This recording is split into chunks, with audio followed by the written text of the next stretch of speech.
जय हिंद दोस्तों, स्वागत है आप सभी का एक नई वीडियो में। आप लोगों को पता ही होगा कि ज्ञान बिंदु जीएस पब्लिकेशन के द्वारा जो डेली टेस्ट सीरीज चलाई जा रही है उसे हम लोग कवर कर रहे हैं।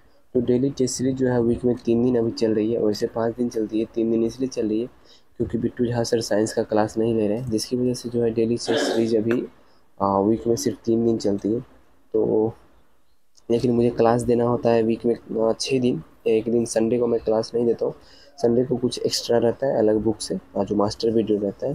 वैसे मैं कोशिश करता हूँ कि अनदर डे भी जो है मास्टर वीडियो दूँ, लेकिन टाइम नहीं रहता है, जिसकी वजह से अभी मास्टर वीडियो नहीं आ पा रही है। ठीक है, आपको मैं बता दूँ कि ये जो हम कवर करेंगे आज का टेस्ट, ये टेस्ट होगा 11/3/2024 को जो टेस्ट करवाया गया है वो टेस्ट है। इसमें हिस्ट्री, पॉलिटी, ज्योग्राफी का क्वेश्चन है और ये टेस्ट नंबर 12 होगा।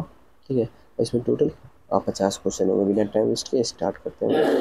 निम्नलिखित कथनों पर विचार कीजिए। ठीक है, विचार करते हैं।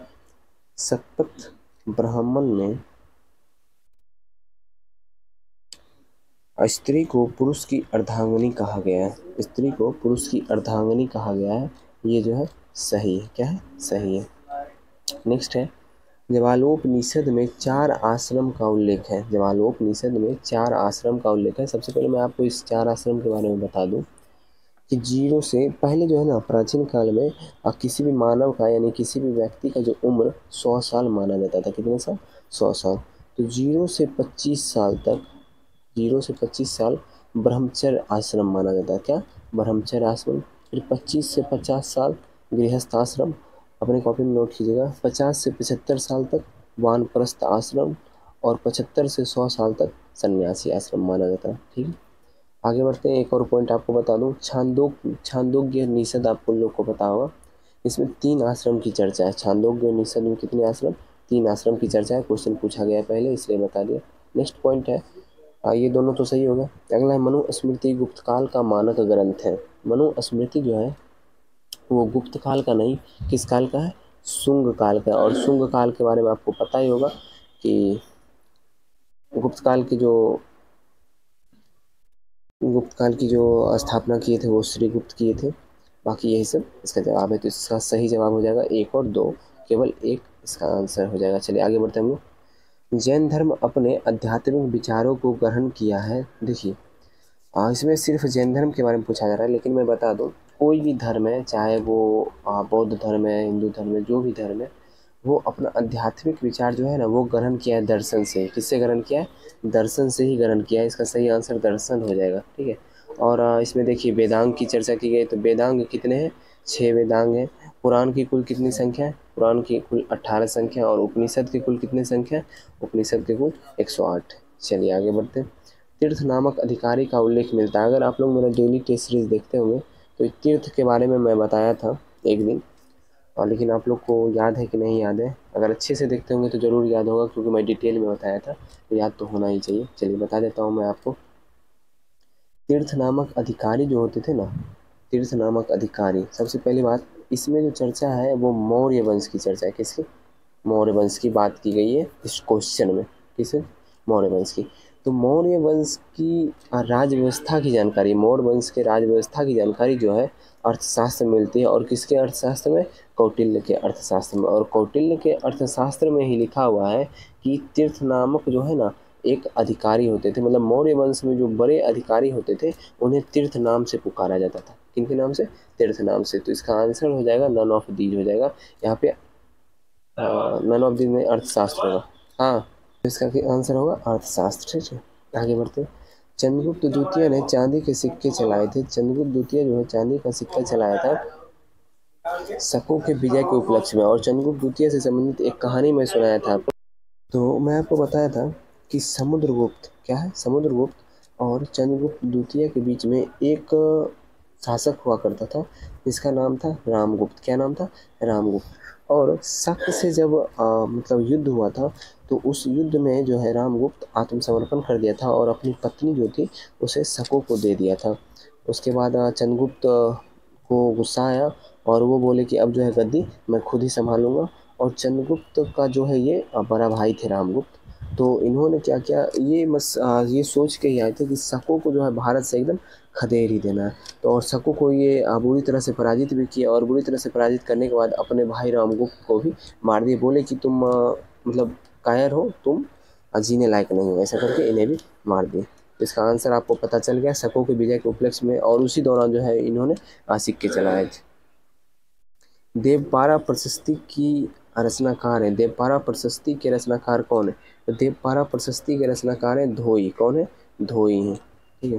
नेक्स्ट है, निम्नलिखित में से कौन सा कार्य इल्तुतमिश से नहीं है? कौन सा कार्य जो है इल्तुतमिश से नहीं है? तो इसका ऑप्शन हो जाएगा, ऑप्शन पढ़ते हैं हम लोग। क्वेश्चन नंबर 6 है, निम्नलिखित में से कौन सा कार्य इल्तुतमिश से नहीं है?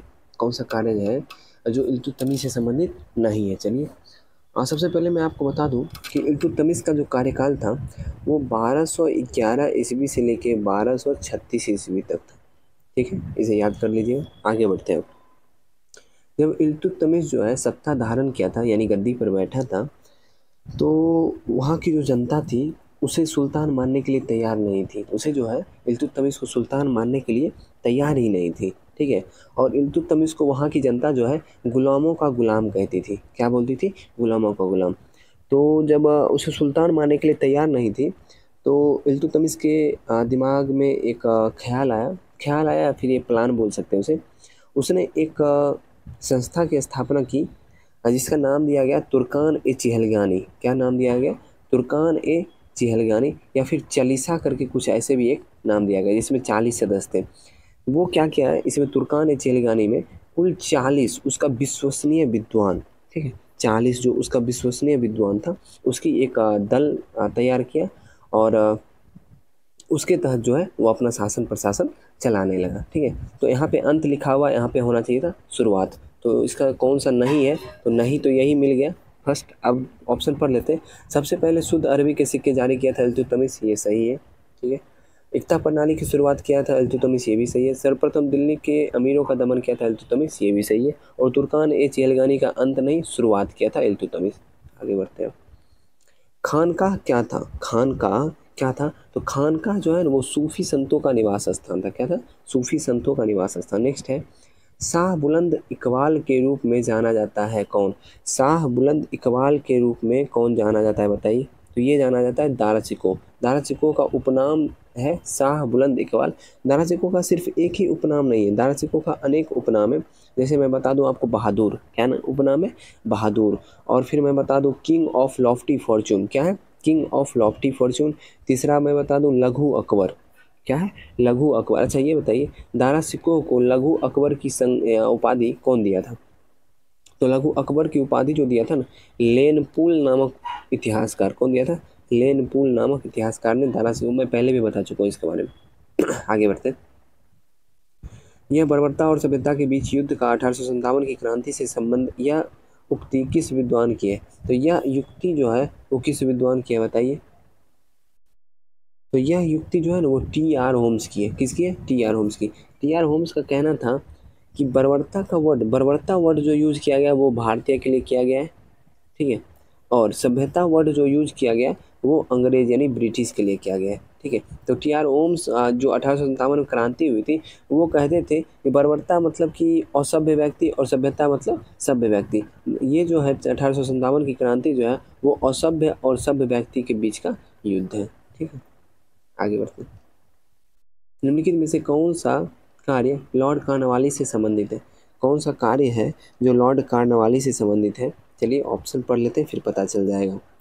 सबसे पहले बोर्ड ऑफ रेवेन्यू की स्थापना। तो बोर्ड ऑफ रेवेन्यू का स्थापना जो है वारेन हेस्टिंग के द्वारा किया गया था। लिख लीजिएगा अपने कॉपी में, वारेन हेस्टिंग्स के द्वारा किया गया था। नेक्स्ट है सहायक संधि की शुरुआत, सहायक संधि पद्धति की शुरुआत ब्लेजली के द्वारा किया गया। कंपनी के कर्मचारी के व्यक्तिगत व्यापार पर प्रतिबंध, ये जो किया गया था लॉर्ड कार्नवालिस के द्वारा। तो इसका सही आंसर हो जाएगा ऑप्शन नंबर सी। नेक्स्ट है महलवारी व्यवस्था का क्रियान्वयन, ये जो है लॉर्ड हेस्टिंग के द्वारा किया गया। एक पॉइंट मैं आपको इसमें और बता दूं। सबसे पहला है बोर्ड ऑफ रेवेन्यू की स्थापना वारेन हेस्टिंग, और महलवारी व्यवस्था की स्थापना है लॉर्ड हेस्टिंग। ठीक है। वारेन हेस्टिंग और लॉर्ड हेस्टिंग ये दोनों अलग अलग। वारेन हेस्टिंग का कार्यकाल था 1772 से 1784। ठीक है। और लॉर्ड हेस्टिंग का कार्यकाल था 1813 से 1823। ठीक है, चलिए आगे अब बढ़ते हैं। निम्नलिखित में से कौन सा विकल्प सही सुमेलित नहीं है? मेरी कहानी जवाहरलाल नेहरू सही है। भारत भारती भारतेंदु हरिश्चंद्र ये गलत है। भारतेंदु हरिश्चंद्र के द्वारा भारत भारती नहीं लिखा गया, लिखा गया भारत दुर्दशा। क्या लिखा गया? भारत दुर्दशा, ये लिखा गया भारतेंदु हरिश्चंद्र के द्वारा। लेकिन आप ये भी पूछिएगा ना कि भारत भारती किसके द्वारा फिर लिखा गया, तो भारत भारती लिखा गया है मैथिली शरण गुप्त के द्वारा, MSG मैथिली शरण गुप्त के द्वारा भारत भारती लिखा गया। भारत दुर्दशा भारतेंदु हरिश्चंद्र के द्वारा लिखा गया। इंडियन स्ट्रगल सुभाष चंद्र बोस सही है। संवाद कॉमेडी राजा राम मोहन राय सही है। चलिए आगे बढ़ते हैं। आप नेक्स्ट क्वेश्चन है, किस आंदोलन के दौरान पठान सत्याग्रहियों पर गोली चलाने से गढ़वाल राइफल ने इनकार कर दिया था? तो ये कौन सा आंदोलन था? तो ये आंदोलन था सौविनय अवज्ञा आंदोलन। कौन सा था? सौविनय अवज्ञा आंदोलन। वैसे सौविनय अवज्ञा आंदोलन कब से कब तक हुआ था? 1930 से लेकर 1934 के बीच में। और इसका नेतृत्वकर्ता कौन थे? आपको भी पता होगा, MK जी, महात्मा गांधी। आगे बढ़ते हैं। निम्नलिखित में से कौन सा विकल्प सही सुमेलित नहीं है, ये बताना है। तो चलिए बताते हैं। सबसे पहला आ गया आत्मीय सभा आत्माराम पंडुरंग, पहला ही गलत है। आत्मीय सभा की स्थापना किसने किया था? राजा राम मोहन राय ने। किसने किया था? राजा राम मोहन राय ने। और कब किया था ये आप मुझे बताइए। तो मेरे हिसाब से ये किया गया 1815 में। हाँ 1815 कन्फर्म है। 1815 में जो ये राजा राम मोहन राय के द्वारा आत्मीय सभा की स्थापना की गई थी। और एक पॉइंट की बात मैं आपको बता दूं, राजा राम मोहन राय जो थे वो एक ईश्वरवादी थे। एक होता है बहु ईश्वरवादी, एक होता है एक ईश्वरवादी। जैसे हम लोग अभी हैं वर्तमान में, हम लोग हैं बहु ईश्वरवादी। हम लोग जैसे कि दुर्गा माता का पूजा करते हैं, मतलब अनेक भगवान का पूजा करते हैं। लेकिन राजा राम मोहन राय का कहना था कि अल्लाह ईश्वर भगवान जो भी है सिर्फ एक है, तो एक मतलब किसी एक भगवान की पूजा करनी चाहिए, राजा राम मोहन राय का कहना था। चलिए आगे देख लीजिए। ब्रह्मा समाज राजा राम मोहन राय सही है। देव समाज केशव चंद्र सेन, वेद समाज है केशव चंद्र सेन सही है। इंडियन लीग शिशिर कुमार घोष ये भी सही है। आगे बढ़ते। आदि ग्रंथ में निम्नलिखित में से किस संत की रचनाओं को शामिल नहीं किया गया है? तो आदि ग्रंथ में जो है कबीर की रचना है, नामदेव की रचना है, बाबा फरीद की रचना है, लेकिन रामानंद की रचना आदि ग्रंथ में नहीं है। तो इसका आंसर ऑप्शन नंबर डी हो जाएगा। नेक्स्ट है, कांग्रेस के लोग पदों के भूखे राजनीतिज्ञ हैं, यह कथन है। यह कथन किसका है ये बताइए। सबसे पहली बात कि कांग्रेस जो है इसकी स्थापना कब हुई थी? आप लोगों को याद होगा 1885, लेकिन मैं डेट पूछ रहा हूँ। तो डेट है 28 दिसंबर 1885। ठीक है, डेट क्या है? 28 दिसंबर 1885, इसमें इसकी स्थापना हुई थी। और कांग्रेस के लोग पदों के भूखे हैं, इसके बारे में ये बात जो है ये किसने बोला था? तो ये बात यानी ये कथन किसका है ये पूछा जा रहा है। तो ये कथन है आपका लॉर्ड, नहीं, ये कथन बंकिम चंद्र चटर्जी का है। किसका है? बंकिम चंद्र चटर्जी का है।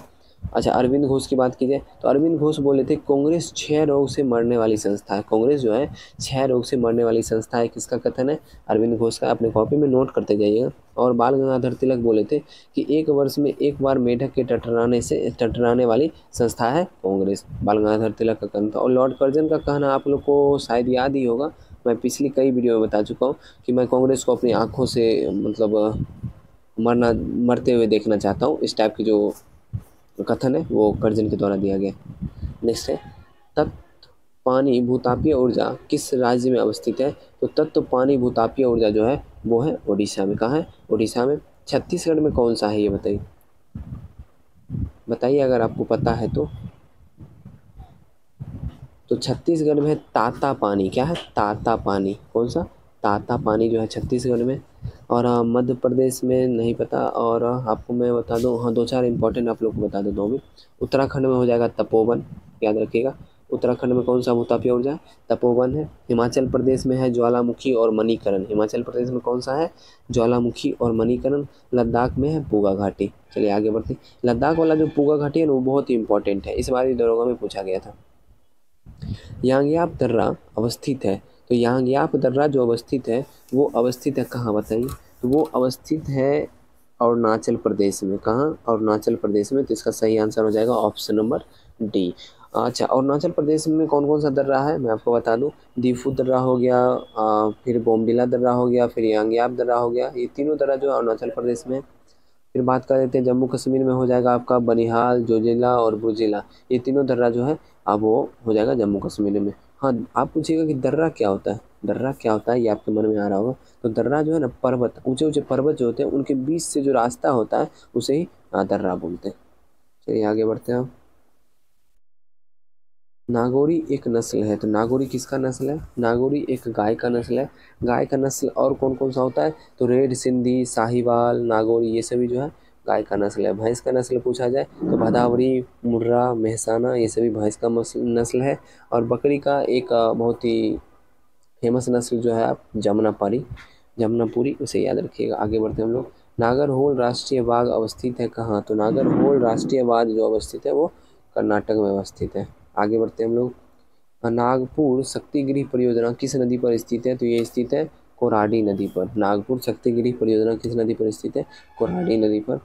निम्नलिखित में से कौन सी नदी गंगा अपवाह तंत्र का हिस्सा नहीं है? तो कौन सी नदी है जो गंगा अपवाह तंत्र का हिस्सा नहीं है, बताइए। तो ये हो जाएगा कृष्णा नदी। कि देखिए, सबसे पहली बात आप मतलब इस क्वेश्चन को ऑप्शन से भी सोच सकते थे, क्योंकि गंगा जो है वो मोस्टली जो है वो उत्तर भारत में, मतलब उत्तर भारत में बहती है, और कृष्णा जो है वो दक्षिण भारत में बहती है। तो इससे आप अंदाज़ा लगा सकते हैं कि कृष्णा गंगा के अपवाह तंत्र में शामिल नहीं होगा। अगर आपको आंसर नहीं पता है तो आप मतलब ये नेक्स्ट क्वेश्चन है, निम्नलिखित में से कौन सी एक ऑस्ट्रेलिया की पवन है? तो आपको पता होगा कि ऑस्ट्रेलिया की कौन सी एक पवन है? तो बिली बिली जो है ऑस्ट्रेलिया की पवन है। और आप लोग को सबसे इम्पोर्टेंट बात जो है ये जानिए, ये जो ठंडी पवन है, कौन सी पवन है? ये ठंडी पवन है। आगे बात कर लेते हैं मिस्ट्रल। मिस्ट्रल हो जाएगा स्पेन और फ्रांस का, स्पेन और फ्रांस का ठंडी पवन है। बुरान, ये जो है रूस का ठंडी पवन है। और हबूब, हबूब जो हो जाएगा ये हो जाएगा सूडान का ठंडी पवन। ठीक है। वैसे कुछ कुछ बुक में ये जो है गर्म पवन के रूप में दर्शाया गया है हबूब को, लेकिन ओरिजिनल रूप से ये जो है हबूब सूडान का ठंडी पवन ही है। नेक्स्ट, नीलगिरी पहाड़ी स्थित टोडा जनजाति कौन सा पशु को पालते हैं? तो नीलगिरी पहाड़ी में जो स्थित है टोडा जनजाति, वो पालते हैं कौन से पशु को? भैंस को। मतलब अब अन्य पशु को भी पालते हैं, लेकिन मुख्य रूप से बोला जाए तो भैंस को पालते हैं। ठीक है। पेनोंग नृत्य का संबंध किस राज्य से है? तो पेनोंग नृत्य का संबंध जो है वो अरुणाचल प्रदेश से। किस राज्य से? अरुणाचल प्रदेश से। नेक्स्ट है, लाली वन्यजीव अभ्यारण्य अवस्थित है। तो लाली वन्यजीव अभ्यारण्य जो है वो अवस्थित है अरुणाचल प्रदेश में। आगे बढ़ते हैं, कालाहांडी औद्योगिक क्षेत्र किस राज्य में है? तो कालाहांडी औद्योगिक क्षेत्र जो है वो ओडिशा राज्य में। कहाँ है? ओडिशा राज्य में। नेक्स्ट क्वेश्चन है, काठमांडू घाटी किन किन श्रेणियों के बीच अवस्थित है? तो काठमांडू घाटी सबसे पहली बात ये स्थित है कहाँ? नेपाल में। और किन किन श्रेणियों के बीच बोला जाए तो नेपाल जो आता है वो लघु हिमालय और शिवालिक हिमालय के मध्य आता है। नेक्स्ट, IR-20 किस फसल की किस्म है? तो IR-20 जो है वो एक चावल की किस्म है। किसकी किस्म है? चावल की। और मैं एक मुख्य बात आपको बता दूं, चावल की किस्म से संबंधित, नदी नाम से संबंधित जितने भी किस्म आएंगे वो जो है चावल के ही रहते हैं। ठीक है। नदी के नाम से जैसे होता है ना कृष्णा, इस प्रकार से जो भी आएंगे वो सभी जो है चावल के ही किस्म होंगे। नेक्स्ट, भूरी क्रांति किस क्षेत्र में हुई थी? तो भूरी क्रांति जो है उर्वरक के क्षेत्र में, तिलहन के क्षेत्र में पीली क्रांति, और फिर मसाला के क्षेत्र में आपको हो जाएगा बादामी क्रांति, और कच्चा तेल के क्षेत्र में कृष्ण या काली क्रांति। आगे बढ़ते हैं, अंडमान सागर एवं दक्षिण चीन सागर को कौन सी जल संधि जोड़ती है? तो अंडमान सागर और दक्षिण चीन सागर को कौन सी जल संधि जोड़ती है? उसका नाम है मलक्का जल संधि। और आपको पता होगा कि विश्व की सबसे चौड़ी जल संधि कौन सी है? तो डेविस जल संधि। आगे, 1935 के भारत शासन अधिनियम पर टिप्पणी करते हुए किसने कहा था यह गुलामी का अधिकार पत्र है? तो यह किसने कहा था बताइए? तो यह कहा था जवाहरलाल नेहरू ने। किसने कहा था? जवाहरलाल नेहरू ने। ठीक है। और इसी मतलब अधिनियम को जवाहरलाल नेहरू ने बोला था, यह अधिनियम जो है अनेकों ब्रेक वाली इंजन रहित अधिनियम है। अनेकों ब्रेक वाली इंजन रहित अधिनियम है, ये भी जवाहरलाल नेहरू ने ही बोला था। और मोहम्मद अली जिन्ना बोले थे, यह अधिनियम पूर्णतः सरा हुआ है। यह अधिनियम जो है पूर्णतः सरा हुआ है, किसके द्वारा बोला गया था? मोहम्मद अली जिन्ना के द्वारा। आगे बढ़ते हैं, निम्नलिखित में से किस विद्वान ने प्रस्तावना को संविधान का परिचय पत्र की संज्ञा दी थी? तो वो विद्वान थे N.A. पालकीवाला। कौन थे? N.A. पालकीवाला। चलिए मैं आपको बता दूं कि ठाकुर प्रसाद भार्गव के द्वारा क्या बोला गया था प्रस्तावना के बारे में। तो ये बोले थे, प्रस्तावना संविधान का सम्मानित भाग है। प्रस्तावना संविधान का सम्मानित भाग है, किसके द्वारा बोला गया है? ठाकुर प्रसाद भार्गव के द्वारा। और फिर प्रस्तावना हमारे संप्रभु लोकतंत्र गणराज्य के भविष्य फल है, ये किसने बोला है? ये बोले हैं KM मुंशी। फिर से मैं बोल देता हूँ, लिख लीजिएगा, प्रस्तावना हमारे संप्रभु लोकतंत्र गणराज्य के भविष्य फल है, ये किसने बोला था? तो के.एम. मुंशी ने। नेक्स्ट है प्रस्तावना हमारे दीर्घकालिक सपनों का विचार है, यह किसने बोला था? अल्लादी कृष्ण स्वामी अय्यर। और इन दोनों का जो विचार है ये बहुत बार एग्जाम में पूछा गया है, ठीक है। मैं फिर से एक बार अल्लादी कृष्ण स्वामी अय्यर का विचार सुना देता हूँ। प्रस्तावना हमारे दीर्घकालिक सपनों का विचार है। आगे बढ़ते हैं। भारत है एक, तो भारत एक है विनाशी राज्यों का अविनाशी संगठन। नेक्स्ट है राज्यसभा के सदस्यों का निर्वाचन संबंधी प्रावधान भारतीय संविधान में किस देश से ग्रहण किया गया है? फिर से क्वेश्चन पढ़ते हैं। राज्यसभा के सदस्यों का निर्वाचन संबंधी प्रावधान भारतीय संविधान में किस देश से ग्रहण किया गया है? तो देखिए राज्यसभा के सदस्यों का निर्वाचन जो है वो लिया गया है आपको दक्षिण अफ्रीका के संविधान से। किसके संविधान से? दक्षिण अफ्रीका के संविधान से। और फिर आगे बढ़ते हैं। क्षेत्रीय परिषद का अध्यक्ष होता है, तो क्षेत्रीय परिषद का जो अध्यक्ष होता है वो गृह मंत्री होते हैं। और गृह मंत्री के अनुपस्थिति में बाई चांस अगर गृह मंत्री नहीं है तो राष्ट्रपति द्वारा किसी भी मिनिस्ट्री के किसी को भी नियुक्त किया जाता है उनके स्थान पर। चलिए आगे बढ़ते हैं। निवारक निरोध कानून की चर्चा मिलती है किसमें? तो निवारक निरोध कानून की चर्चा जो है, देखिए निवारक निरोध कानून क्या होता है आपको पता है? ये बता देता हूँ, ये मैं बहुत अच्छे से जानता हूँ। जब कोई व्यक्ति कोई अपराध करने वाला रहता है उससे पहले उसको गिरफ्तार कर लेते हैं, मतलब कि संदेह के आधार पर किसी को हम जैसे गिरफ्तार कर लेते हैं तो उसे ही उस कानून को बोलते हैं निवारक निरोध कानून। उस कानून को क्या बोलते हैं?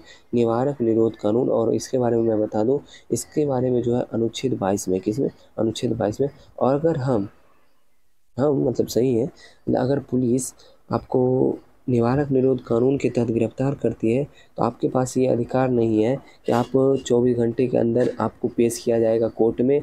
और ये भी अधिकार नहीं है कि आप कोई भी अपना प्राइवेट वकील रख सकते हैं, ठीक है। ये होता है ना कि कोई अपराध पे आपको अगर गिरफ्तार किया जाए तो आप ये दोनों कर सकते हैं, लेकिन निवारक निरोध कानून पे रखा जाए तो आप ये दोनों में से कुछ भी नहीं करेंगे। जैसे जो है संजय दत्त को जो गिरफ्तार किया गया था निवारक निरोध कानून के आधार पे ही, तो वो कुछ नहीं कर पा रहे थे।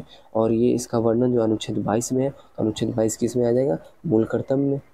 जो मूल कर्तव्य जो है संविधान का भाग 3 है। आगे बढ़ते हैं। भारत के राष्ट्रपति के संबंध में कौन सा विकल्प सही नहीं है? ऑप्शन पढ़ने पे पता चल जाएगा। यह संसद का अभिन्न अंग है, ये तो सही है क्योंकि संसद के 3 अंग है, लोकसभा, राज्यसभा और राष्ट्रपति, ये तो सही है। नहीं पूछ रहा है यानी गलत वाला बताना। वह दोनों सदन की चर्चा में भाग लेते हैं, ये पॉइंट जो है गलत है, इसका आंसर हो जाएगा ऑप्शन नंबर बी, क्योंकि वह दोनों सदन की चर्चा में नहीं, सदन के आहूत और सत्रावसान में, यानी सदन की शुरुआत और सदन की समाप्ति पे ही भाग लेते हैं, ठीक है। प्रत्येक चर्चा में भाग नहीं लेते। नेक्स्ट है दोनों सदन में गतिरोध की स्थिति में संयुक्त, हाँ ये सही है। नेक्स्ट है अध्यादेश जारी करना, ये भी सही है। आगे बढ़ते हैं। शिक्षा को किस संविधान संशोधन द्वारा संवर्ती सूची में हस्तांतरित किया गया? अगर आप लोग पिछली वीडियो देखे होंगे तो आप लोग को पता चल गया होगा कि शिक्षा को जो है 42वां संविधान संशोधन के द्वारा संवर्ती सूची में हस्तांतरित किया गया था। 42वां संविधान संशोधन के द्वारा राज्य सूची से संवर्ती सूची में सिर्फ शिक्षा को ही नहीं, कुल 5 चीज़ों को स्थानांतरित किया गया था। वो 5 चीज़ें अपने कॉपी में फिर से नोट कर लीजिए, मैं पहले भी बता चुका हूँ। शिक्षा, वन जीवों का संरक्षण, न्याय प्रशासन, मापतौल। फिर से बोल देता हूँ, शिक्षा, वन जीवों का संरक्षण, न्याय प्रशासन और मापतौल। चलिए आगे बढ़ते हैं। निर्वाचन के संदर्भ में VVPAT का पूर्ण रूप क्या है? तो निर्वाचन के संदर्भ में VVPAT का फुल फॉर्म है voter verifiable paper audit trail. ये जो है ये क्या होता है आप लोग को शायद पता ही होगा, जो भी वोट दिए होंगे सभी पता होगा। EVM मशीन होता है ना, इलेक्ट्रॉनिक वोटिंग मशीन, तो इसके नीचे में जो है VVPAT लगा, क्योंकि पहले बोला जाता था क्या कि इलेक्ट्रॉनिक मतलब EVM में जो वोट देते हैं वो वोट जो है कुछ उल्टा पुल्टा हो जाता है इससे संबंधित, तो इसके नीचे में जो VVPAT लगा दिया जाता है। इससे क्या होता है, जिससे आप वोट देते हैं उसका एक रसीद निकल के आपको हाथ मिल जाता है, इससे आप कन्फर्म हो जाते हैं कि मेरा वोट जो है उसी पार्टी को पड़ा है। आगे बढ़ते हैं। राष्ट्रीय मानवाधिकार आयोग का गठन कब किया गया? तो राष्ट्रीय मानवाधिकार आयोग का गठन जो है 1993 में किया गया। आगे बढ़ते हैं। राज्य वित्त आयोग का गठन किस अनुच्छेद के तहत किया गया? तो राज्य वित्त आयोग का गठन जो है वो किया गया अनुच्छेद 243 के 1 के तहत। अच्छा ये बताइए, राज्य वित्त आयोग का गठन किया ही क्यों जाता है? राज्य वित्त आयोग का क्या काम क्या है ये बता दीजिए। तो राज्य वित्त आयोग का काम, जैसे देखिए केंद्र में वित्त आयोग होता है ना, उसका काम होता है कि केंद्र और राज्य के बीच जो वित्त होते हैं केंद्र और राज्य के बीच जो वित्त होते हैं उसका बंटवारा, जैसे कर होता है वो करों का बंटवारा होता है, वो केंद्रीय वित्त आयोग का काम। उसी प्रकार राज्य वित्त आयोग का काम है कि राज्य विधानमंडल और पंचायती राज्य के मध्य जो राजस्व का बंटवारा होता है वो राज्य वित्त आयोग ही करता है, जो अनुच्छेद 243 के आई में वर्णित है। आगे बढ़ते हैं हम लोग। अब केंद्र राज्य संबंध किस अनुसूची में है? तो केंद्र राज्य संबंध जो है 7वीं अनुसूची में है, और 22 भाषा जो दिया है वो 8वीं अनुसूची में दिया हुआ है, और 6वीं अनुसूची में आपको पता होगा 4 स्टेट है जिनमें अनुसूचित जाति से संबंधित दिया हुआ है। चलिए आगे बढ़ते हैं। 9वीं अनुसूची जो है भारतीय संविधान में जोड़ा गया था प्रथम संविधान संशोधन के द्वारा, जिसमें आपको भूमि से संबंधित प्रावधान है। आगे बढ़ते हैं हम लोग। राज्य मंत्रिपरिषद और राज्यपाल के मध्य सेतु का कार्य करता है। तो राज्य मंत्रिपरिषद और राज्यपाल के मध्य जो सेतु का कार्य करता है मुख्यमंत्री, जो वर्णित है अनुच्छेद 167 में। निम्नलिखित में से किसका मिलान औसत्य है? किसका मिलान है जो औसत्य है? तो सीमा शुल्क संघ सूची सही है, भू राजस्व ये हो जाएगा, ये गलत है, ये हो जाएगा राज्य सूची। ठीक है, तो इसका आंसर ऑप्शन नंबर बी आपको मिल गया। आगे भी पढ़ लेते हैं। परिवार नियोजन समवर्ती सूची सिंचाई राज्य सूची सही है। इनमें से किस संसदीय समिति को लघु लोकसभा की संज्ञा दी गई है? तो लघु लोकसभा की संज्ञा दी गई है किसे? लोक लेखा समिति को। और लोक लेखा समिति की जुड़वा बहन कहा गया है प्राक्कलन समिति को। प्राक्कलन समिति को लोक लेखा समिति का जुड़वा बहन कहा गया। और लोक लेखा समिति की स्थापना हुई थी 1921 में, इसे लिख लीजिएगा। लोक लेखा समिति में कुल 22 सदस्य होते हैं, 15 होते हैं लोकसभा से, 7 होते हैं राज्यसभा से। प्राक्कलन समिति की स्थापना की गई थी 1950 ईस्वी में। इसमें कुल 30 सदस्य होते हैं और 30 के 30 सदस्य होते हैं लोकसभा के। ठीक है, इतना चीज़ क्लियर है आप लोग का। अब आगे बढ़ते हैं हम लोग। संतोष ट्रॉफी का संबंध किस खेल से है? तो संतोष ट्रॉफी का संबंध आपको भी पता होगा फुटबॉल से। रिंग ब्रेक शब्दावली किस खेल से संबंधित है? रिंग ब्रेक आ गया मुक्केबाजी से संबंधित है। भारत रत्न सम्मान पाने वाली प्रथम महिला कौन है? तो प्रथम महिला इंदिरा गांधी है। ये अपने कार्यकाल में ही खुद का ही नाम दर्ज करवा लिए थे। आगे बढ़ते हैं। भारत के राष्ट्रीय ध्वज में, ये नहीं बताऊंगा, ये आप मुझे कमेंट में बता दीजिएगा। आगे बढ़ते हैं। इनमें से कौन सा पुरस्कार केवल रक्षा कर्मियों को दिया जाता है? तो इनमें से कौन सा पुरस्कार है जो केवल रक्षा कर्मियों को दिया जाता है? वो है अशोक चक्र, और इसकी शुरुआत हुई थी 1952 में। कब शुरुआत हुई थी? 1952 में। तो आज का सेट यही समाप्त हो गया। आशा करता हूँ सेट पसंद आया होगा। सेट पसंद आया है वीडियो को लाइक कर लीजिए, चैनल पे नए आए हैं चैनल को सब्सक्राइब कर लीजिए, और ये वीडियो जो है उन दोस्तों को ज़रूर शेयर कीजिएगा जो इसे खरीद के नहीं पढ़ सकते हैं, यानी ज्ञानबिंदु पब्लिकेशन के द्वारा इसे खरीद के नहीं पढ़ सकते हैं। इसलिए मैं इस सीरीज़ को स्टार्ट किया हूँ कि जो खरीद के नहीं पढ़ सकते हैं वो यहाँ से फ्री में पढ़ें। और इसका PDF चाहिए तो टेलीग्राम से जुड़ना पड़ेगा। टेलीग्राम से जुड़ जाइए। सुबह में 8:20 के आसपास आपको ये PDF मिल जाती है। 8 बजे से 8:20 के आसपास में PDF दे देता हूँ, और 9 बजे वीडियो सोल्यूशन मिलते हैं, यूट्यूब पे मिलते हैं नेक्स्ट वीडियो में। जय हिंद।